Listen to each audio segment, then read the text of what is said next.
ही होगा राम। जैसी आपकी आज्ञा गुरुदेव। अगले ही दिन सूरज निकलने से पहले ऋषि विश्वामित्र राम और लक्ष्मण के साथ घने जंगल को पार करने के लिए निकल पड़े।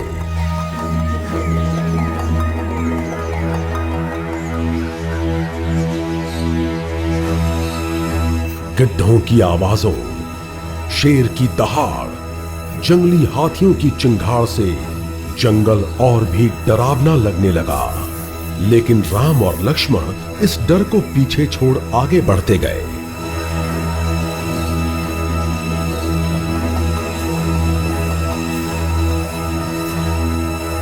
अचानक एक डरावनी हंसी की आवाज गूंजने लगी और तभी बहुत बड़ी राक्षसी ताड़का राम के सामने आ गई।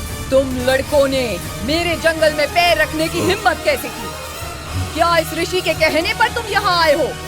बेचारे, तुम्हारी किस्मत का फैसला इसी जंगल में होगा। आज तो मैं बहुत अच्छे से पेट पूजा करूंगी। देखते हैं आज किसकी किस्मत का फैसला होता है। मूर्ख लड़के, तू बहुत बोलता है, लेकिन कुछ ही देर में तेरे पास बोलने के लिए ज़बान ही नहीं होगी। ताड़का ने एक चट्टान उठाकर राम की तरफ जोर से दे मारी। राम ने बिना कुछ कहे अपनी आंखें बंद करके ध्यान लगाया और तीर को ताड़का की ओर छोड़ दिया। तीर चट्टान को काटते हुए सीधे ताड़का की छाती में लग गया। उसने दर्द से चीखकर वहीं दम तोड़ दिया। ऋषि विश्वामित्र ने राम को गले से लगा लिया। राम और लक्ष्मण उस जगह पर पहुंच गए जहां और भी ऋषि मुनि उनकी राह देख रहे थे। वे राम लक्ष्मण को देखकर खुश हो गए। तुम्हारा स्वागत है राम लक्ष्मण। तुम दोनों अपना महल और राज्य छोड़कर इस यज्ञ में हमारी मदद करने के लिए आए हो। सदा खुश रहो। ये हमारा कर्तव्य है गुरुदेव। राक्षसी ताड़का को मारकर तुमने हम सभी के साथ साथ आसपास के गांव वासियों को भी बहुत अच्छी खबर दी है, उन पर उपकार किया है। गुरु विश्वामित्र, मिथिला प्रदेश के राजा जनक के पास एक सुंदर धनुष है जो उन्हें भगवान शिव ने उपहार स्वरूप दिया है। वो शिव धनुष बहुत बड़ा है जिसे हाथियों और घोड़ों की मदद से लाया गया था। राजा को ये शिव धनुष उनकी बेटी सीता के जन्म के समय ही मिला था, जिसका जन्म धरती से हुआ था। राजा जनक ने शिव धनुष को सभा में रखकर घोषणा की है कि इस धनुष को उठाकर जो भी तोड़ेगा उसकी शादी वो अपनी बेटी से करेंगे। क्या उनकी कोई और भी बेटी है? जी गुरुदेव, राजा जनक की एक और बेटी है, लेकिन सीता ही धरती से जन्मी है और वो रूप रंग में बिल्कुल देवी लक्ष्मी जैसी हैं। राम, यहाँ यज्ञ पूरा करके क्यों न तुम मेरे साथ धनुष को देखने के लिए चलो? हम भी यही चाहते हैं गुरुदेव। जैसा आप कहें गुरुदेव।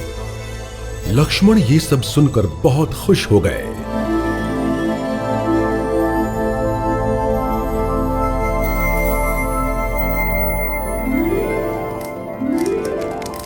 अगले ही दिन सभी ऋषि मुनि अग्निदेव के सामने मंत्र पढ़ने लगे और सभी ध्यान में लग गए।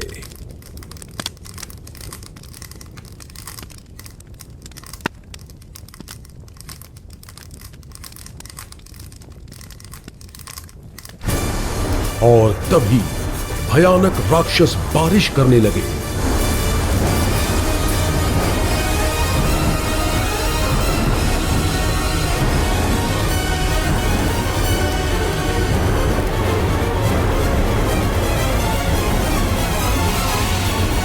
रुकावट डालने के लिए पवित्र अग्नि में मांस फेंकने लगे।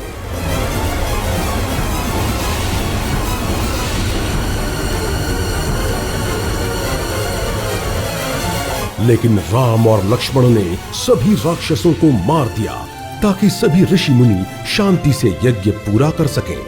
यज्ञ शांति से पूरा हो गया।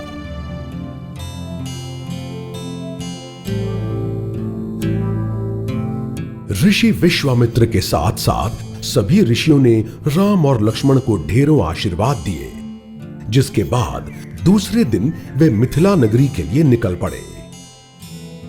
मिथिला नगरी जैसे किसी त्योहार के लिए सजाई गई थी। देश विदेश के राजा वहां शिव धनुष को देखने और उठाने के लिए आए हुए थे। लेकिन जब उन्होंने उस बड़े से शिव धनुष को देखा तो वो डर के मारे